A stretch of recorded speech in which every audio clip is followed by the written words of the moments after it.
Hi, Penelope. My name is Tabitha Musa, and I'm responding to your discussion board post in which you highlighted your intention to, if given that opportunity, to use step three of the AA 12-step program and in an outpatient facility program. I thought that was a good choice because while the first two steps talked about were more based on reflection on the need for turning over power, turning over like acknowledging that there is a greater higher power than us, right, and it's at work. So that acceptance means it's a way of reflection, while step three is more or less like you stated, is the opening of a locked door. It allows or requires the choice of the client. The client is at this stage by stage three is the first step of taking action. The first did not require any much action. They were reflecting on whether they do accept the fact that there's a higher power than them. There's a step of like reflecting on everything on several decisions and actions taken by them. They need to accept that higher power. Excuse me. They need to accept that higher power. Is where step three comes in, because step three says he made a decision to turn over our will and our lives over to the care of God as we understand Him. Understanding God takes faith. Understanding God takes a reflection.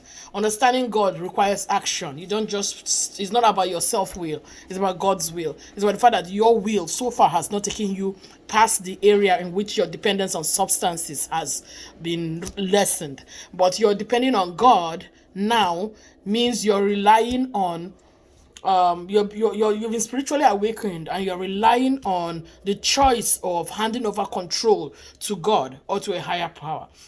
You don't necessarily have to believe in God, as it's not just the third step of the AA is not just a religious step. It's while it's a spiritual awakening, it's not just about religion. It's a way of handing over choice, a willingness to hand over choice, make sure put like walk the walk. Right? If you say that you accept that there's a higher power, and do you accept that you are dependent on substances or alcohol abuse, and if you're dependent on all these things, and this is you've been unable to stop, they've been able to practice abstinence with it, that means that you handing over authority or power or control to a higher power talks about your faith in that higher power, and you follow it up, you back it up by action. That is why it's considered the opening of a locked door. It's like you're standing in front of the door, you've made up your mind that you're going to go through that door, but if you do not actually take the step of opening that door, then you're still just making a plan. Is still procrastinating until you take out that action. So step three seems very important for especially in an outpatient facility, because sometimes like just agreeing to even say I'm going to go into abstinence. I'm going to go into a program. I'm going to accept that I am a drug addict, or I abuse substances or alcohol. I cannot do this on my own, but with the help of my counselors in and with the help of other parties involved, I'm going to be able to, my support system, my church, my family, I'm going to use this as a way to get over this bump, to get over this dependence, and to depend instead on God or on a higher power. I liked the way you made emphasis on that and how you felt it was important. And I think one of the questions I keep asking is, while I understand that there are many people that are not of faith, they find this step the hardest, because that means there's a reliance on something else. People that do not believe in God have to rely on a higher power. It might not all come out as alcoholic or not anonymous, but like Mike, I think my question comes up into the fact that what ways they've seemed, and let me just state categorically that AA, the 12-step program of the Alcoholic Anonymous, has worked. It's been tried, tested, evidence-based to have worked.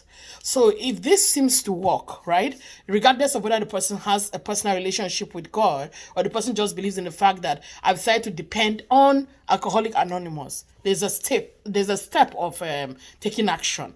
So this works very well with an outpatient program, because even if the person is not going inpatient, outpatient might not require, it still requires a commitment, but it might not require too much commitment for one that is just trying to break that habit. So I don't know if that is the best. What step three is necessary?